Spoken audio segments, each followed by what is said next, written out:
morning and welcome to Cafecito Wednesday with the GRHCC. My name is Carmen Linus and I'm the current chair of the Greater Riverside Hispanic Chamber of Commerce. We have a great panel today for you. Our agenda will be as follows. First, we're going to have the director of the RCCD Procurement Assistance Center, Ms. Julie Padilla, speaking about the program and really informative and good information for our small business owners. We are going to have Mr. Pablo Fonseca, who is going to be our membership spotlight. We're going to have Mr. Brian Sahagan talking about COVID-19 local legal updates, and we will be providing chamber and partner updates as well. Just to let you guys know, if you have any questions during the webinar for any of our panelists, feel free to use the question and answer box.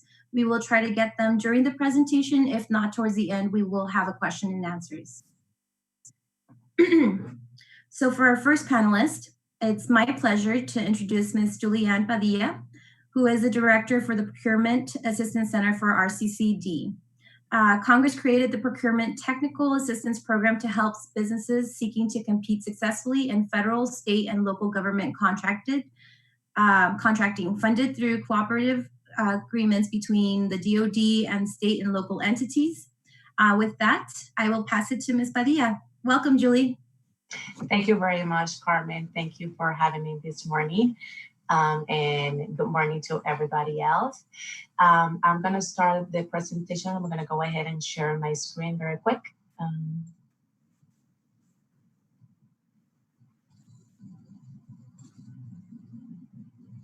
Okay, perfect. So as Carmen mentioned, my name is Julianne Padilla. I'm the director for the Procurement Technical Assistance Center. And to talk a little bit about what the PTEC is, we are a program that is funded by the Department of Defense. The Defense Logistic Agency is the one that administers this program. And we're hosted by the college, the Riverside Community College District. So what we do, we help businesses to get government contracts. It could be federal, state, and local government contracts. The way that we can assist you is through one-on-one meetings and also trainings related to government contracting. We also have a service that is the bid matching services. This is for our clients where they can receive bid announcement related to the product or services that the company provides. So the one-on-one meetings, we can assist you through anything related to government contracting. If you are new into this market, we start with the basic requirements. We look at what it requires for you to complete registrations, also certifications that they have available for small businesses. And what the certification is going to do for you, it's going to give you some competitive advantage when you're looking into participating in those government contracts. We also assist you through market research, identifying potential clients, looking for those opportunities, and how to respond to the actual solicitation. So once you identify the opportunity, we can review your proposal before you submit it to the agency and provide you with feedback in how to improve. We also, if you get the contract, we can assist you through audits or review from federal agencies, and also in how to get paid. One of the services that we provide is kind of a new in the last couple of years. We started also assisting through some grants that the federal government has available for small businesses. And that's the Small Business Innovation Research Grant, SBIR or CBIRS. The outreach events, we right now conducting all of our trainings through webinars. And if you would like to see exactly our upcoming webinars, I'm going to go ahead and let me see if I can. Yeah, I'm going to go and get in our website. So this is our website, is RCCD PTEC, and if you go through training events in the middle of the website, or you can go in events, it's going to take you to this site. In here, you can see the upcoming webinars that we have available. So we have a doing business with the government capability statement. And capability statement basically is like a business resume that most of the federal government or government entities, they will ask you when you're trying to promote your services to them. So this capability statement is an online training. It takes 4 weeks, this series. So you will be basically taking the class through the 4 weeks is on your own pace. And we have activities incorporated just to make sure that at the end of that training, you already have developed your capability statement. Then we also have government market research webinar and doing business with the state of California.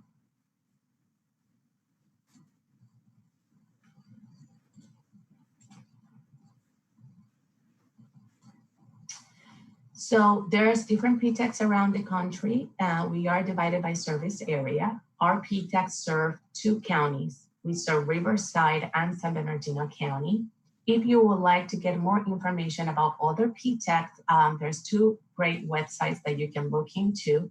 One is the Association of PTACs, is the one that is on the top. You can find the point of contact of other PTACs, but also what is good about it is that since now we're moving into webinars, you may want to look into other trainings that other PTAC may have available. We do provide the same services in terms of the one-on-one meetings, but we may have different topics in relating of the trainings and workshops that we have available. And also we have the website from our Defense Logistic Agency. You can get more information about what PTAC is and also contact information for other PTACs. So that's the information about our website. And I included also a little bit more information in how to become kind of a procurement ready. So there are some things that you want to take, you want to keep in mind.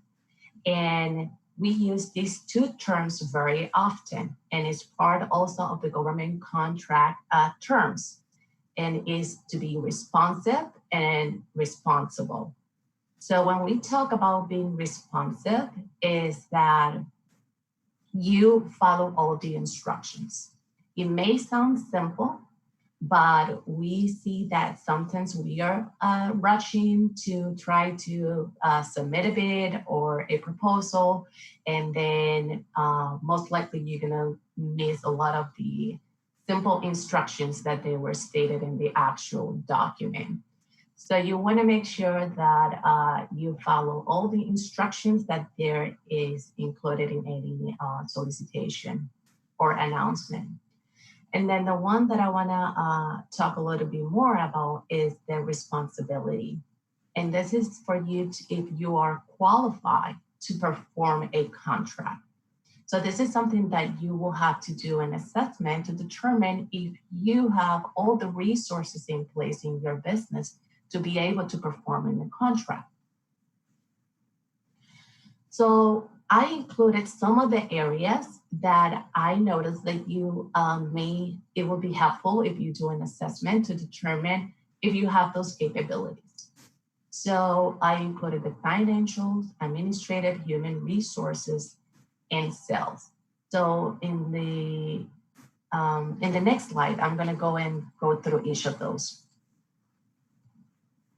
So in this one, I also included that where you may be using this type of information, you may be using it for your proposal writing or for your marketing research. So I'm gonna start with the financial. You wanna make sure you have the capital to be able to perform the contract. Most of the contracts, you're gonna get paid after you perform the contract.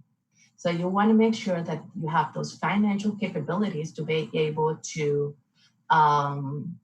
complete the entire project, and also you may want to take in consideration that it may take another 1 to 3 months for you to get paid. So you want to make sure that you have a financial capabilities to be able to perform that contract. Payroll, you want to make sure you have all the documentation in place for your payroll. most of the, not just contracts, but also certifications, they're gonna ask you for this type of information. So if you're gonna start looking into the certifications and you don't have all these documents in place, then you're gonna delay the process. You will have to go back to the basic and then develop or complete or submit any documentation that is required for your payroll. Accounting system. Some of the contract, and this is on the federal government, they may require you accounting systems that they can perform a specific reporting. They're not going to tell you what type or what software you need to have in order for you to perform the contract, but they do have available a checklist where they can tell you your system should be able to perform all this type of reporting. That way, you can kind of do an assessment and determine if you have an acceptable accounting system. Again, some of this will apply to you, some of them will not apply to you. This accounting system is for a specific contract, not all of them. Government payments. On government payments, what I'm referring to is to make sure that you have all the government debts paid. There's no debts. The federal government may look into that through the IRS to make sure that you don't owe any money. And if you owe any money, you have any debt, it may affect you the ability for you to participate on those contracts. Pricing. Pricing is huge. I noticed that a lot of our businesses may struggle in that area of determine what is the correct price in my government contract opportunity. That it should be one of the basic and most important area that you should work once you establish your business. Because on your pricing also, you're going to determine what is the percentage of profit that you're going to generate in that contract. So if you don't have the correct pricing, you may affect your business if you put a very low pricing and you didn't generate any profit out of it, because then you're not going to have the money to the capital to continue performing jobs and contracts. So that's very critical. If you may have questions in determine if you have a correct pricing or the best pricing for your business, I do suggest that you can contact our office. We have an area in our office of the Office of Economic Development that they can assist you on business development, and also there's the Small Business Development Centers, SBDC, that they can assist you with that. Another area is the administrative, making sure that you have the personnel. Most of our businesses, they may think that, okay, I'm just going to put a proposal out there and I don't have the personnel right now, but I will get it if I get a contract. So that's very risky, because if for some reason the people that you were planning to hire may not be available for that contract when you got the contract, then you can be in very serious problem because you've already committed to that specific contract. So you want to make sure that you have the personnel in place to be able to perform that specific opportunity, or you have a plan B and plan C for that. Employee handbooks, compensation plan, and SOP, or standard operation agreements.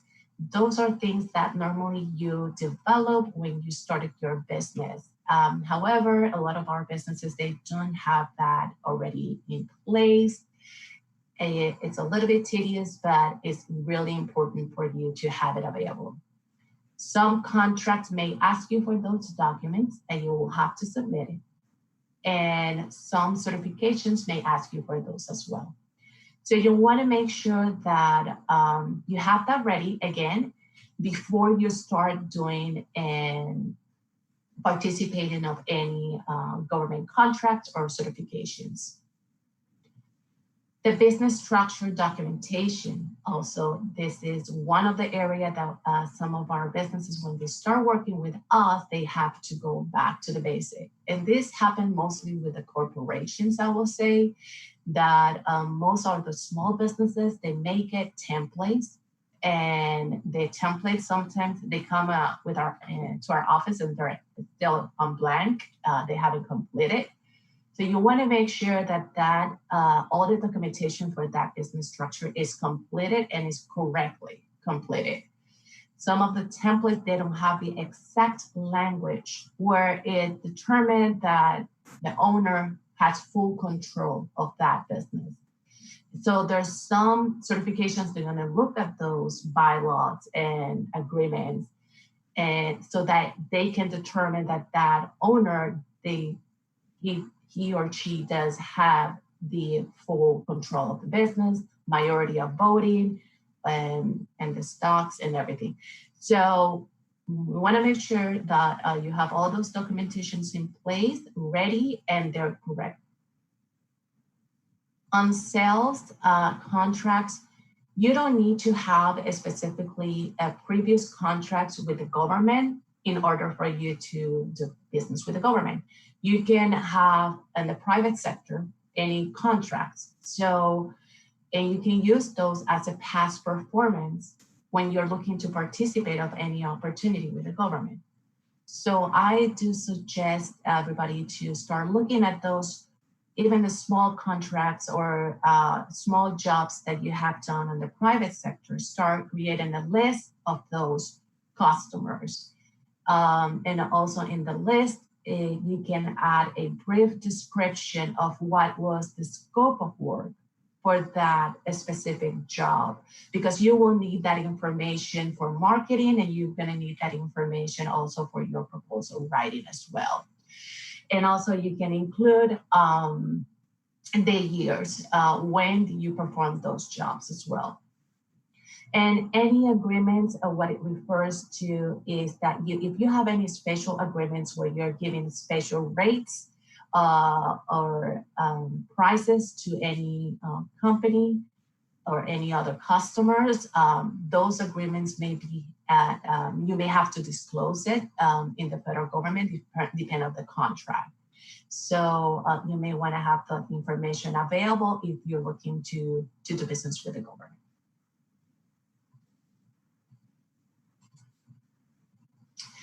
So what are the steps that I recommend you to do? First is just for you to do the business assessment. Determine what are the capabilities for your business. And you can take as a guidelines the areas that I mentioned before, go through all of those, identify what are the areas that you do have, that you don't have, and you need to create and develop. Work on those areas, and once you have all of that ready, then you are procurement ready. Then you're ready to start with the government procurement process. So what we do at first will be for you to contact us and then request our assistance. Our services are free. So what we're going to do first is to help you identify potential customers. So what are those government agency buyers that they buy the type of product or services that your company provides? Most of the time, the businesses come with a very large idea of like, okay, I just want to do business with the government, or I want to do business with the Navy. So when you start thinking that broad, it's going to take you a lot of time for you to be able to get that return on investment of the time that you will have to put in to get those contracts. So what we recommend is always identify a specific agency, a specific buyer. So for example, the Navy has different contracting offices. So are you looking to do business with NSWC or NAFBAC or NAFC? So ONR. So there's so many different agencies under the Navy. So In that part, we will assist you. We're going to help you. We're going to teach you. We're going to guide you in how to do this market research. What are those resources available for you to do it, and help you identify these potential customers. Once we identify the customers, then the next step will be completing the basic requirements. This is something that sometimes some of our clients start with the basic requirements and then they do market research. But in my case, personally, I like to go and do market research first and then complete basic requirements. The reason of that is because the federal government has different requirements from the state and local government. So if we determine that the best market for you is probably the state, why we're going to start looking into all the federal registrations, certifications, and opportunities when that's not really the market that you identify as your potential one. So that's why I have that as a third step, is because once you identify what is that market, you want to go through the local cities, or we're going to go with the state, or we're going to go with the federal government, because you will notice it's time consuming. So we're just trying to make it as easy as possible, and the way that you can get your return on investment as fast or quick as possible as well. So then you're going to be completing those basic requirements, and also you're going to be completing those small business certifications that they have available. Again, certification for the states are different from the certification from the federal government. So, and then after that point, there's a lot more steps, but I would say those are the main 3 steps that I recommend you to go through. So feel free to contact us for more assistance or more information. The requirements that we have in order for you to become a client of us is that you need to have a business already established. Your business has to be located in Riverside or San Bernardino County. You have to be responsive and responsible, and that means that we will be sending some surveys every quarter, and we will need your feedback to let us know how we're doing our services and what you think, any area that we need to improve, and if you got any contract as a result of our assistance. So over there you have our contact information. And now if we have any questions, I'm more than happy to go over those. Thank you, Julie. That was extremely informative. I think that there's so many resources out there that sometimes we don't realize as business owners that are out there. So it's great. I think that the presentation went well. And Julie, can you let us know, is it all types of businesses that can become a client of yours? Is it a specific type of business? What is pretty much who you get as applicants? Well, we assist all type of businesses. It doesn't matter. The government buys everything. So the only thing is, as I mentioned, it's just as long as you have a business already established, we can assist you. And the other part is that it's recommended that you already have some type of past performance, at least on the private sector, something that can help you to be able to be more competitive on the government market. So if I just started my business, for example, maybe like a month ago or 2 months ago, maybe you would recommend to wait for a little bit so that you get those past contracts, even if it's in the private sector. Is that correct? Yes, that could be the case. However, we handle those case by case. Sometimes we have new businesses that they already have experience in the previous jobs about handling government contracts, where they can utilize personal experiences as a kind of a past performance. So I would say it's a case by case scenario. Perfect. And I think that's how you went into it's important to do that individual evaluation for business, right? In order to see if it's the state or federal contracts that you're going to be going after. So I think that's great. And I think that it's great that you offer people that one-on-one because sometimes you don't know if you're missing something or need something else. But thank you so much for your presentation. We're going to make sure that your information is available on our website. And we will be putting this presentation on our YouTube channel as well. So Okay. thank you, Julie. Thank you very much, Carmen. I'm going to stop my sharing so you can take over. Perfect. And so next, I would like to introduce our co-secretary, Ms. Elisa Cortez, who is going to be introducing our member spotlight for the day. Hi, good morning, everyone. Yes, I have the pleasure to introduce Pablo Fonseca. Pablo has been the principal business broker at Spectrum Business Advisors since 2006. Perfect, it's all right there. With his MBA in entrepreneurial management and marketing and his background in education, he's basically very prepared to become a serial entrepreneur. He's also the president of the National Association of Business Brokers and the founder of 1-800-BizBroker. He is licensed to over to other business brokers all across the USA. So good morning, Pablo. How are you doing today? Good morning. Thank you for the introduction. I really appreciate it. I'm happy to be here. Thank you to the panel for inviting me to come out and speak with you. I wasn't sure, do you have my presentation or should I share my screen? I think that you're also going to share your screen today for the presentation. Okay, no problem. Give me 1 second here. What a great background too. Oh, thank you. Yeah, I'm social distancing in Las Vegas by floating in the air, I think. Perfect.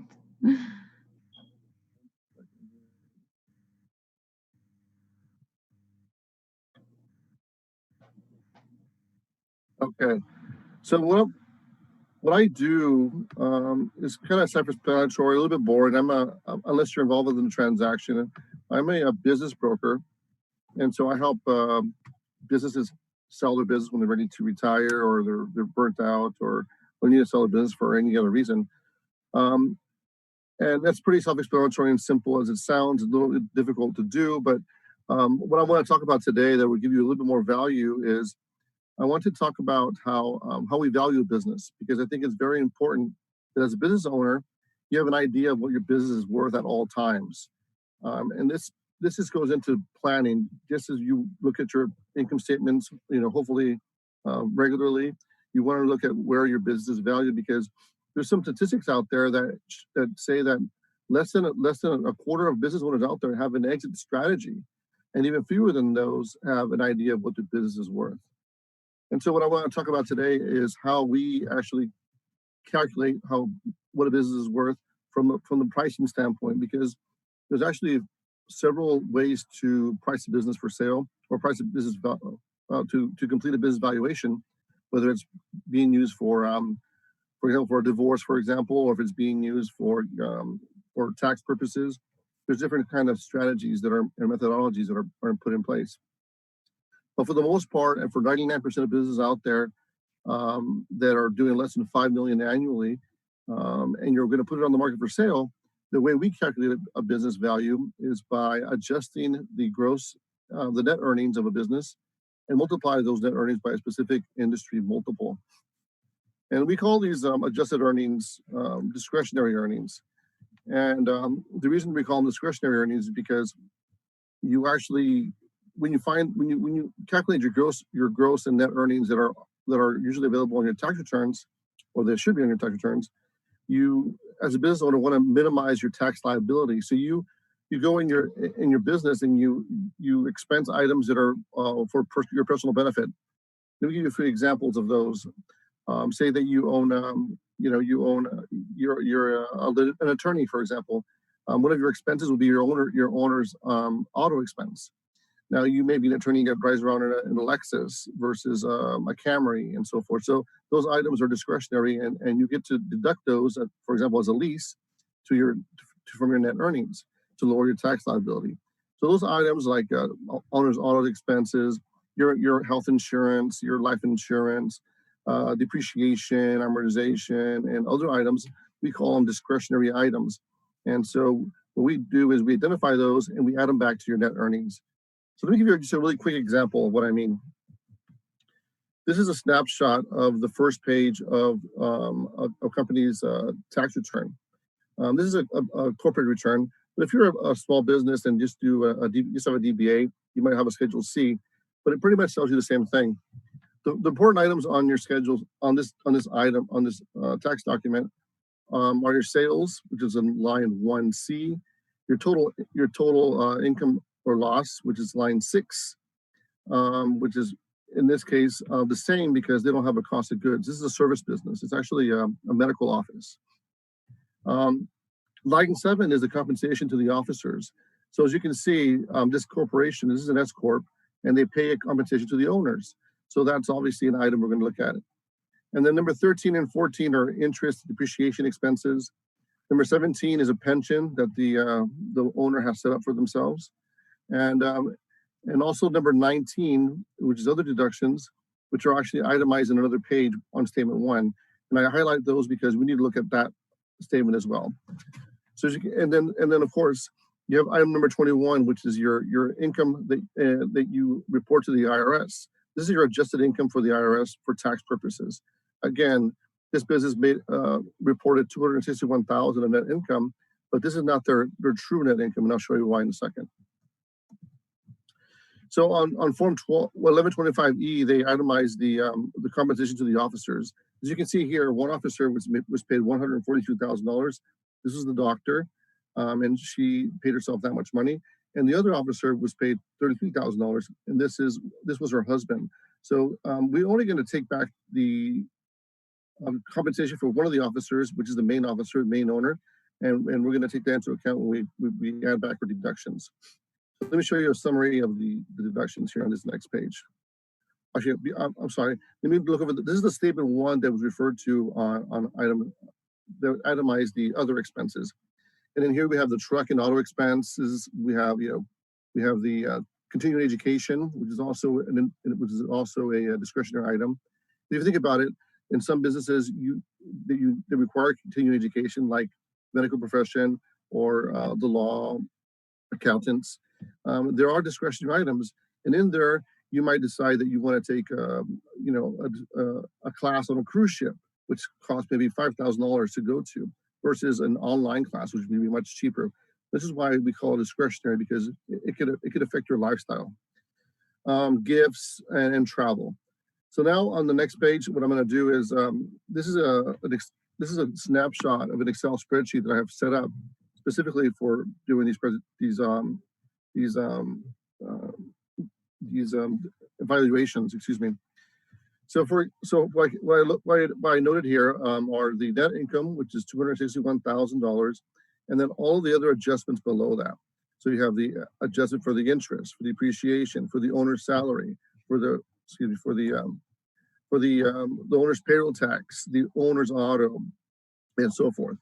So after you add back all of the discretionary items, the actual income of this business is $435,000.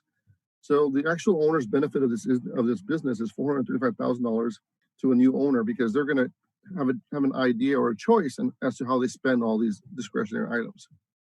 So now we take this adjusted number, which is the 435, and we multiply it by a known multiple in the industry.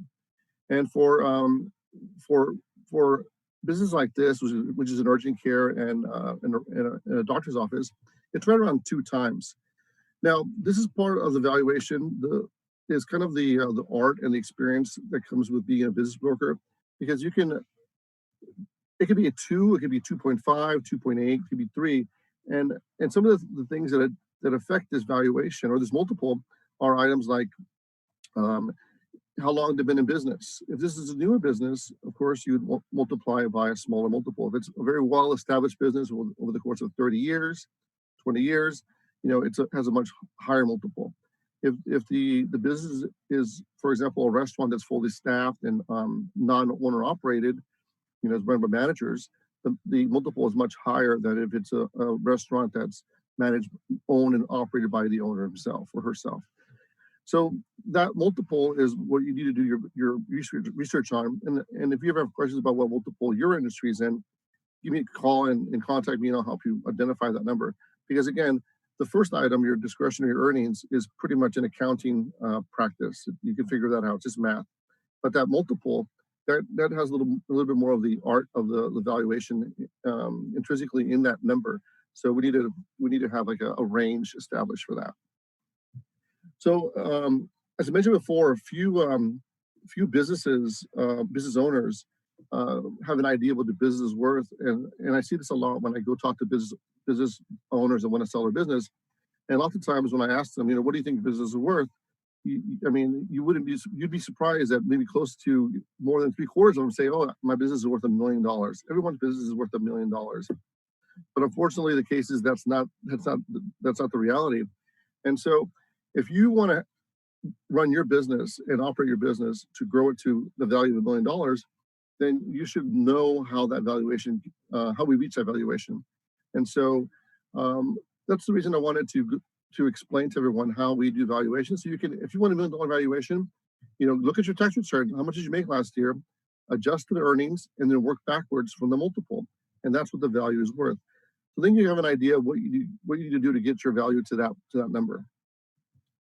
I know sometimes I speak a little fast, and you guys might have some questions that may have not been as clear through the presentation, but that's all I wanted to talk about today. And if anyone has questions about valuations or what we have for sale, or if you want to buy a business, or if you want to buy a building you're in, please feel free to reach out to me.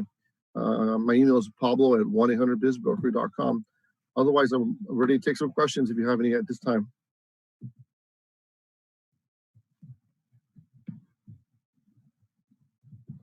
All right, Sal or Elisa, do you guys have any questions for Pablo in regards to the business evaluation?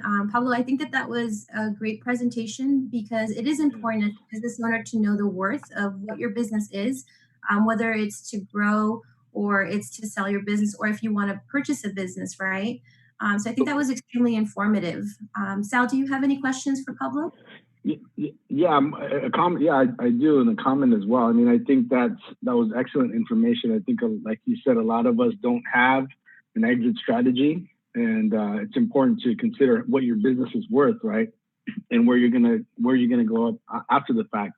So, as you see the industry, what's going on right now in the current environment, what businesses do you see out there that bring a lot of value right now, and that might be booming?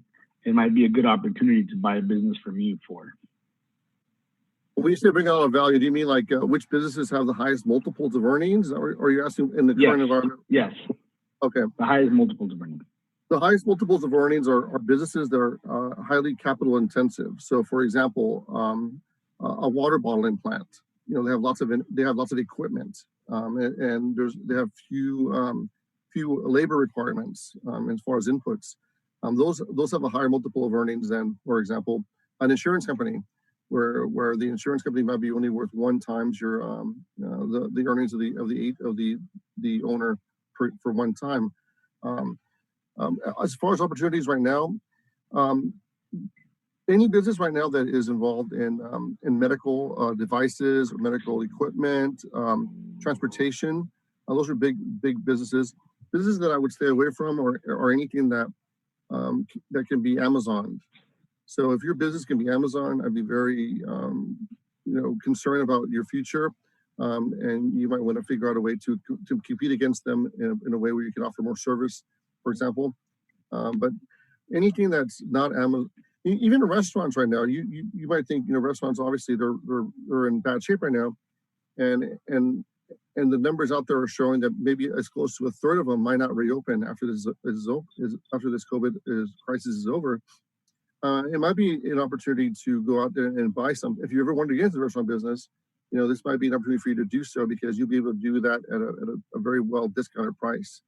But again, when you consider what business you want to own or buy, my advice to people is to do what you love, because if you don't do what you love, you're not going to succeed.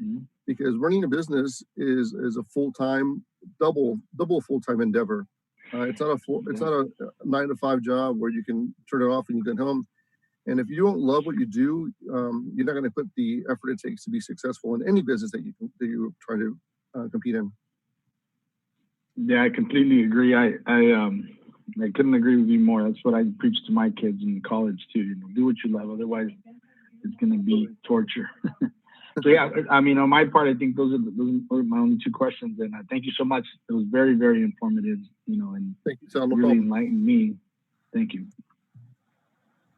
Perfect. Thank you so much, guys. And next, I am going to be introducing our co-treasurer, Mr. Brian Sahagan, who's going to be providing our COVID legal updates. Welcome, Brian. Good morning. Just a few updates for today, for this week. As everybody probably knows by now, bars, wineries, breweries have been closed down. So any establishment that does not serve food as part of the ticket when you're buying alcohol cannot be open. And if you are a restaurant, you also cannot be serving alcohol without serving food along with it on the same ticket.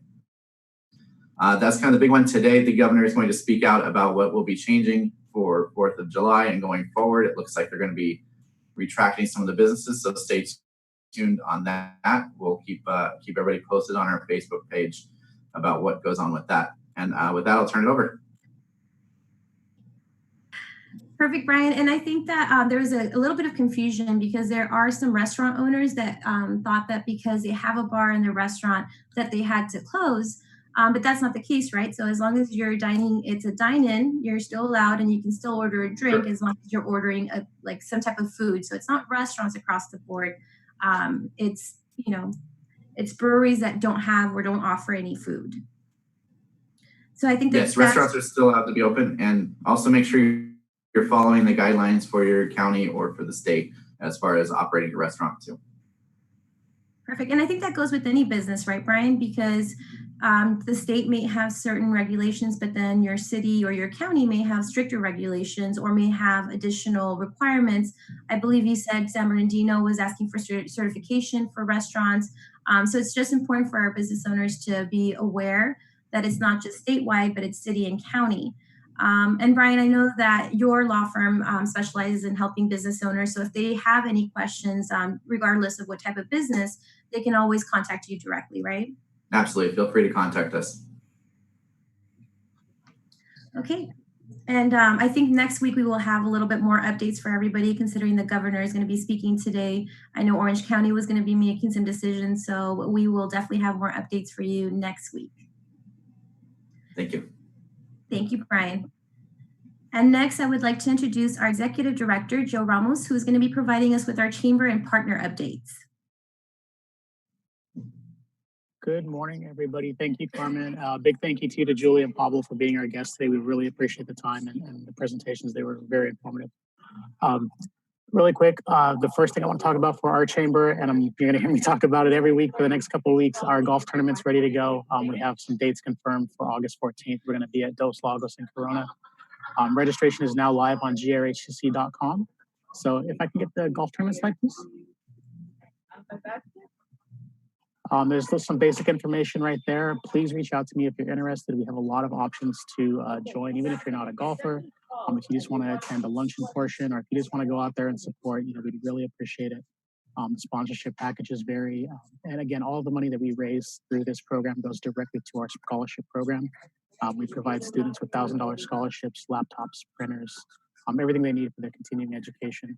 And to that note, our scholarship application did conclude on June 30th, yesterday. So thank you for sharing that for all those individuals who were able to apply and help us get a word out about that. Next slide, please. We still have masks available. We still have masks available for our members. Actually have a box right here, just so everybody knows. These masks it's a box of 50, so it's not like an individual mask. We want to provide them to our members free of charge. It is one per member. We want to make sure that with all the orders coming down right now as regards to masks and health, that we provide the resources for you guys. So that's one small way, hopefully, that we can help out and make sure that you guys are compliant during these times. Because, like everybody was saying, we don't know what's going to happen in the next few days. We don't want to go backwards. So just be safe and try to follow the guidelines as best you can. Next slide, please. We're really happy about this. One of our great partners, Northgate Markets, they're involved in a lot of programs that we do. We were recently contacted to help out with them to identify a student in the Riverside area to be a recipient of their scholarship program. We had a local student named Reina who has an amazing story. We were fortunate that Carmen was actually able to be at the presentation. So Carmen, if you want to speak a little bit about her story, please. She has a great backstory. It was on ABC7 News. So Carmen, if you want to talk about that a little bit, please. Yes, definitely. It's actually really exciting. Northgate reached out to us. We were able to connect them with La Sierra High School. Reina's story is incredible. She came from Argentina, middle of her freshman year. She did not speak any English at that time. Her mom was a psychologist in Argentina. When she came here, it didn't translate. Her title didn't translate. So she was working cleaning houses. Reina was taking local transportation every day to go to school. By the time that Reina graduated high school, she was class president. She graduated with an over 4.0 GPA, and just very successful story, an amazing story. You could see how much her mom and her worked together to get past so many issues that they had. Um, sorry, Joe, do you mind muting? We were really happy to be there. It was incredible, and we need to keep supporting more students like that, like our scholarship program. I think it's really, and in these times, a laptop, for example, is more useful now than it has ever been, especially with all these online classes. So please make sure that with our scholarship program that you support in one way or another, you can support us via our website. If you would like to volunteer the day of, even if you don't golf, maybe you could help just with the golfers organization. We would appreciate that. And I think we need to be supportive of our Latino community more so. So that was exciting. And Joe, did you have any more updates? No, that kind of wrapped it up for the chamber updates. There is all of our contact information. So again, if you're interested in the golf tournament or the face mask program or any kind of information about the chamber, please reach out to us at any of those channels. Particularly our Facebook, we try to update that as many times as we can. There's some big grants coming up for nonprofit organizations also that should be launching later today. So keep an eye on our social media for posting information on that as well. Thank you so much, Joe. And just to let everybody know, our viewers, that we do Cafecito Wednesday. We do it every Wednesday at the same time at 10 a.m. We do and are asking our membership or non-members, just the community in general, if you have a topic or a certain issue that you want us to address, please let us know. Feel free to reach us via the website or directly with our executive director, Joe, because we do want to be there for you. And with that, we would like to invite you guys to come back next Wednesday. Please tell the community in general, like I said, you don't have to be a member of the GRHCC to be part of our webinar. We really, really appreciate Julie and Pablo coming on. I think that was very informative. If you know someone that would find this information useful and wasn't able to attend, we have a YouTube channel, so make sure that you direct them to the YouTube channel. It should be updated within the next 48 hours. And with that, I would like to thank all our board members, all our viewers and attendees.